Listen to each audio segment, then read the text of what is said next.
In today's video, I'm going to teach you how to fix Adobe Premiere Pro when it gets stuck on export encoding. This is a frustrating issue that many users encounter, but don't worry. I'm here to guide you through a few practical solutions that will hopefully get you back on track in no time. Let's dive in. When Premiere Pro stalls during export, the first thing you want to do is close any other applications running on your computer. Your system resources like CPU and RAM might be overwhelmed if too many programs are open simultaneously. By freeing up this memory, you give Premiere Pro more power to process your export smoothly.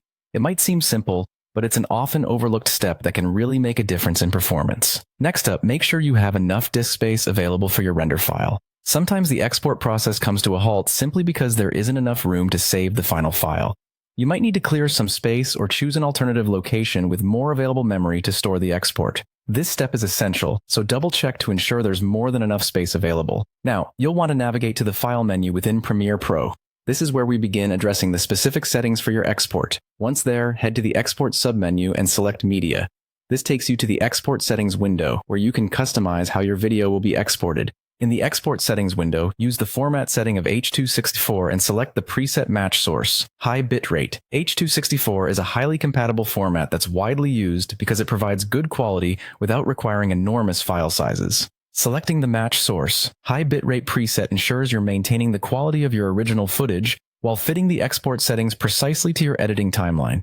If Premiere Pro continues to struggle or stalls, consider clearing the media cache. Over time, the cache builds up and might cause performance issues, much like you would experience with any system that has a cluttered storage or memory. By accessing the preferences and clearing this cache, you might enable smoother operations and resolve the stuck export problem. Finally, don't forget to check for any problematic clips within your timeline. Sometimes the issue lies with individual clips that may be corrupted or unsupported. Carefully scan through your sequence to spot any anomalies and address them. You might need to replace the clip or re-import it in a different format. And there you have it. Some straightforward solutions to try whenever Adobe Premiere Pro gets stuck on export encoding. If you follow these steps, you'll enhance system performance and likely sort out any hiccups during your video exports. Thank you for watching, and happy editing.